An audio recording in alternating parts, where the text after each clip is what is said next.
Hello and welcome friends, welcome to the Jack study circle. जैसा कि हम लोग देख रहे हैं, इलेक्ट्रिसिटी का चैप्टर बहुत ही इजी है। थ्योरी तो बहुत ज़्यादा आसान है, लेकिन इस चैप्टर में बहुत इंपॉर्टेंट होते हैं जब न्यूमेरिकल्स सॉल्व कर रहे होते हैं हम लोग। न्यूमेरिकल्स में छोटे छोटे फॉर्मूले, जैसा कि हम लोगों ने ऑलरेडी डिस्कस किए थे, कुछ 8 रूल्स या 8 फॉर्मूले। V is equal to I R, Q is equal to I T, V is equal to W is equal to B Q, वगैरह वगैरह। ऐसे छोटे छोटे फॉर्मुलों के बेस पर ही दो दो तीन तीन मार्क के क्वेश्चंस आते हैं। ज्यादा कुछ कॉम्प्लिकेटेड इसमें है नहीं। कुछ हम लोग को क्वेश्चंस हमने किए थे जो एनसीईआरटी के थे, एनसीईआरटी के बुक बैक हमने किए, देन इंडेक्स क्वेश्चन किए। कुछ मैं वो क्वेश्चंस लेने जा रहा हूं जो पिछले सालों में आ चुके हैं और उनके फॉर्मूले वो इंपॉर्टेंट है। ठीक है, तो मैं क्वेश्चन का फॉर्मेट बताऊंगा, आप क्वेश्चन का फॉर्मेट समझते जाइए और उसका आंसर किस फॉर्मूले से आएगा उतना बताऊंगा। ठीक है, जैसे एक क्वेश्चन मैंने लिया कि 2016 में आया था, the amount of charge passing through a cell, कितना चार्ज पास हो रहा है एक सेल से इन 4 सेकेंड्स इज 12 कोलोम। मतलब क्या क्या गिवन है, टाइम दिया हुआ है 4 सेकेंड्स और क्यू दिया हुआ है हमें 12 कोलोम। सी का मतलब कोलोम, यूनिट है इसकी। Find the current supplied, current कितना है मतलब आई फाइंड करने की कोशिश। फॉर्मूला क्या लगेगा, Q is equal to I T का एक फॉर्मूला। फॉर्मूला मैं यहां पे लिखते जा रहा हूं, आपको ध्यान में रखना। मुझे क्या निकालना है, I। मैं क्या करूंगा, Q अपॉन टी, मतलब 12 अपॉन 4, दैट इज 3M। समझ में आया?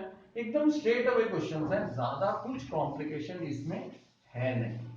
छोटे छोटे क्वेश्चन, 2 मार्क का क्वेश्चन था ये।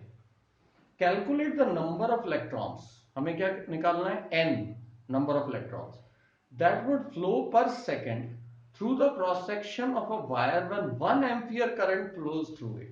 करंट गिवन है हमें 1 एम्पियर। ठीक है, और हमें निकालने हैं नंबर ऑफ इलेक्ट्रॉन्स। अब कैसे निकालेंगे, फॉर्मूला क्या हो सकता है, सीधा सा याद रखो। एक फॉर्मूला हमने पढ़ा था, Q is equal to N E. इसमें n हमें निकालना है, Q नहीं मालूम, E मालूम है। अब Q is equal to N E, इस फॉर्मूले से कैसे निकालेंगे हम, तो सबसे पहले हमें I दिया हुआ है।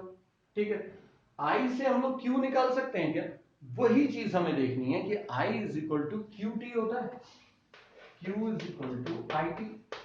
देखिए ध्यान, I 1 एम्पियर, टाइम 1 सेकेंड, तो Q कितना हो गया 1। यहां पर मैं Q is equal to N E के फॉर्मूले में मेरे पास ये 1 आ चुका है कूलम, n हमें फाइंड करना है। E क्या होता है, E होता है charge on electron, 1.6 into 10 raise to minus 19, minus 16 I think. इस तरीके से हम लोग इसको सॉल्व कर सकते हैं। अब प्रॉब्लम कहां आएगी कि इसको सॉल्व कैसे करें भैया, 1 अपॉन 1.6 इंटू 10 टू माइनस 19 को सॉल्व कैसे करेंगे हम। तो देखिए ध्यान से, माइनस 19 ऊपर जाएगा तो पावर क्या हो जाएगी 10 रेज टू 19। 1 अपॉन 1.6 कैसे सॉल्व, यही है ना गेम हमारे पास। इसका पॉइंट हटा दो तो क्या बन जाएगा 10 अपॉन 16। ठीक है, इसको हम सॉल्व करेंगे, 10 16 कूल।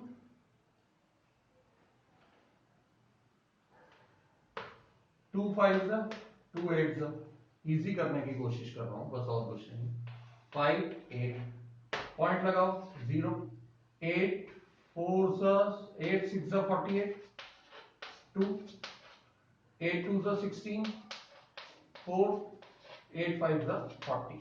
मतलब मेरे पास क्या आ रहा है, इसको सॉल्व करके मेरे पास आ रहा है 0.625 इंटू 10 रेज टू 19। सिंपल है, सिर्फ डेसिमल पॉइंट को फर्स्ट डिजिट के बाद होना चाहिए। तो 6.25। अब क्योंकि मैंने एक पावर यूज कर ली तो इसकी पावर कम हो, इतने नंबर ऑफ इलेक्ट्रॉन्स। एकदम सिंपल तरीका है, ज्यादा कुछ कॉम्प्लिकेटेड इसमें है नहीं।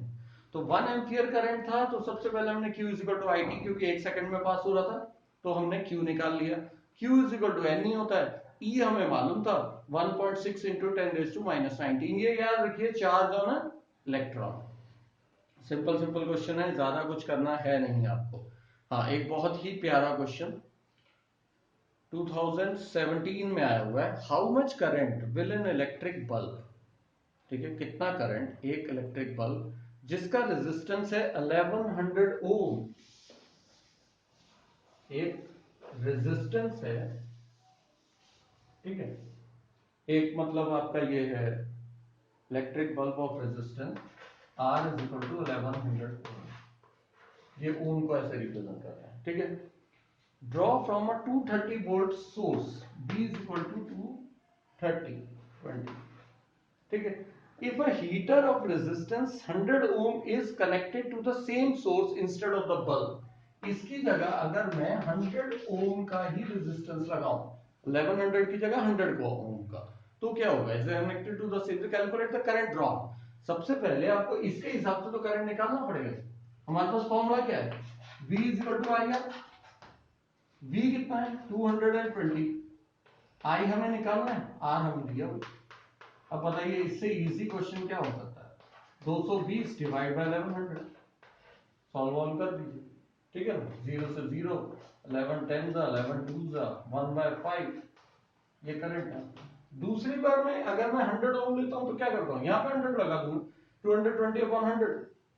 स्ट्रेट अवे क्वेश्चंस है, V is equal to I R का टोटल हम लोग फॉर्मूला लगा रहे हैं। एक और क्वेश्चन लेते हैं हम लोग, मिलते जुलते क्वेश्चन है, ज्यादा कुछ कॉम्प्लिकेशन है ही नहीं इसके अंदर।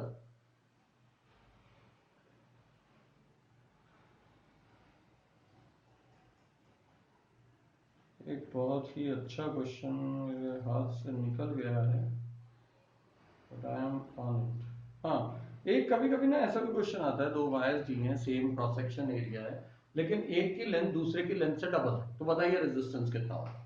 तो याद रखो, अगर लेंथ ऑफ वायर डबल हो रही है तो रेजिस्टेंस भी डबल हो रहा है, और अगर एरिया डबल हो रहा है तो रेजिस्टेंस हाफ हो जाएगा। हाँ, ये था क्वेश्चन जो मेरे को नहीं मिल रहा था। Find the resistance of the bulb, bulb के अंदर का रेजिस्टेंस निकालना है, अगर उसकी रेटिंग दी हुई है ना। What is the meaning of rating? Rating मतलब होता है कि पावर बताना उसकी बल्ब की, और दूसरा उसके ये कितना है उसका क्या बोलते हैं, वोल्टेज कितनी है, ठीक है। रेटिंग ऐसे दी हुई है 100 वॉट और 220 वोल्ट, 250 वोल्ट किया हुआ, आई थिंक, यस 250 वोल्ट। हमें क्या निकालना है? रेजिस्टेंस। ये फॉर्मूला याद रखना है, E is equal to V square upon R। अब आप समझ गए होंगे हमें क्या करने की जरूरत है। P की जगह 100, V स्क्वायर मतलब 250 का स्क्वायर अपॉन R। इसको इधर और सॉल्व कर लें। सिर्फ ये फॉर्मूले का ही कमाल था। P is equal to V square upon R। P मतलब पावर, V मतलब वोल्ट, R मतलब रेजिस्टेंस। आराम से ये आंसर आपको आ जाएगा। तो इस टाइप के ही क्वेश्चंस हैं, ज्यादा कुछ कॉम्प्लिकेशन है नहीं, और कॉम्प्लिकेटेड क्वेश्चंस आते ही नहीं है एग्जाम में। फिर भी हम थोड़े थोड़े क्वेश्चंस हर टाइप के अगर कर लेंगे तो इजीली हम लोग इस कॉन्सेप्ट को मास्टर कर सकते हैं, इसमें कोई भी आपको प्रॉब्लम नहीं आएगा। एक शायद ये टेक्स्ट बुक का क्वेश्चन है, 2010 में आया, state which factors in which the resistance of a cylindrical conductor depends, ये वो वाला है, R is equal to rho L by A। How will resistance of a conductor change if it is stretched to its length is doubled? उसने बोला सिर्फ length double कर दी गई।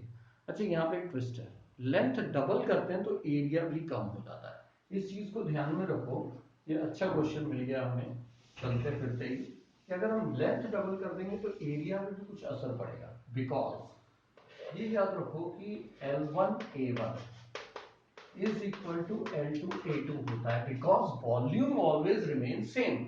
जैसा कि आटे की अगर अपन, या क्ले, एक क्ले है आपके पास, ठीक है, आपने उसको ऐसे किया और लंबाई बढ़ा ली तो एरिया भी तो कम हो जाएगा।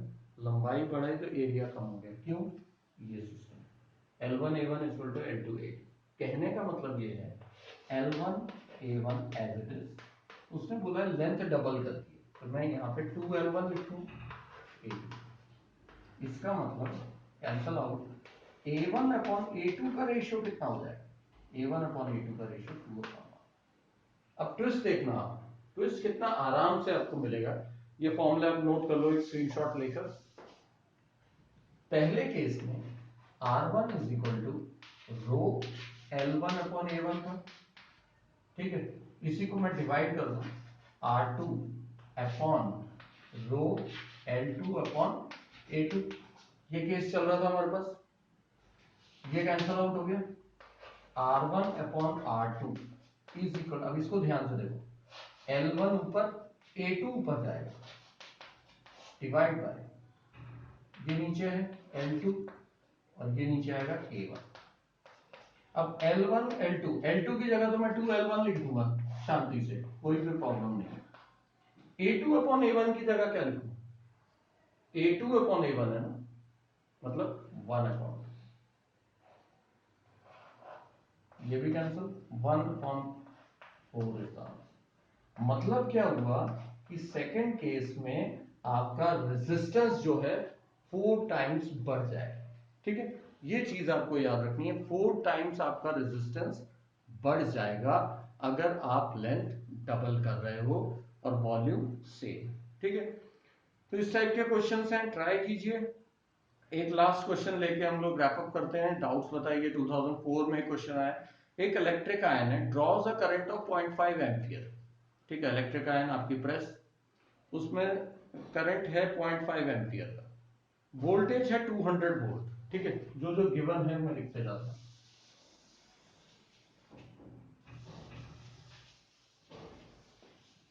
क्वेश्चन बहुत इंपॉर्टेंट है, अगर आप ये ध्यान से देखोगे बहुत फायदा होने वाला है, वो भी सिर्फ और सिर्फ आपको।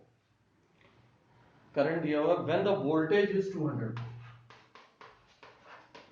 Volt, calculate the amount of electric charge flowing through it in 1 hour, time 1 hour, मतलब कन्वर्ट कर दो सेकंड। अब क्या क्या दिया हुआ, I दिया है, B दिया है, T दिया है। ठीक है, हमें पूछ रहा है calculate amount of electric charge, electric charge कितना पास हुआ है। तो हमारे पास एक सिंपल सा फॉर्मूला है, Q is equal to IT, but I नहीं है, I है 0.5, टाइम है 3600। अब आप बोलेंगे कि इसका क्या रोल है फिर, कंफ्यूजन, ये इसका रोल है कंफ्यूज करना, कोई रोल नहीं था उसका, अननेसेसरी। ये वोल्टेज कई बार ऐसे भी देते हैं कि आपने चार्ज निकाल लिया, सेकंड केस बना देंगे और बोलेंगे वोल्टेज हमने 200 की जगह 400 कर दीजिए, अब बताओ क्या होगा, कुछ होगा ही नहीं ना भैया, फॉर्मूला भी यूज ही नहीं हो रहा है, होना क्या है, तंबू। तो एकदम सिंपल क्वेश्चन है। एक क्वेश्चन लास्ट और लेकर हम लोग रैप अप करेंगे। एक इलेक्ट्रिक अप्लायंस है जिसका करंट है 0.4 एम्पियर, वोल्टेज दिया हुआ है हमें अगेन 200। ठीक है, calculate the amount of charge flowing through in one, oh my god same question है, छोड़ देते हैं इसको।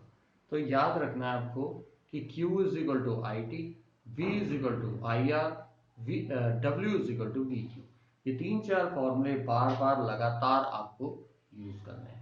तो जो भी न्यूमेरिकल आपको ना आए प्लीज मेरे को बताइए, क्योंकि ये न्यूमेरिकल्स आपको आने ही चाहिए, बहुत ज्यादा इंपॉर्टेंट है। इलेक्ट्रिसिटी चैप्टर से एक न्यूमेरिकल श्योर शॉर्ट 10th में बोर्ड में एग्जाम में आएगा।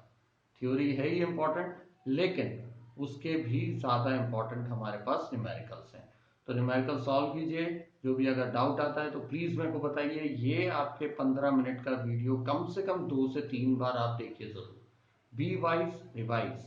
और अगर कोई भी डाउट आता है तो प्लीज मेरे को कॉल करना ना भूलें, 808-747-9204। Thank you.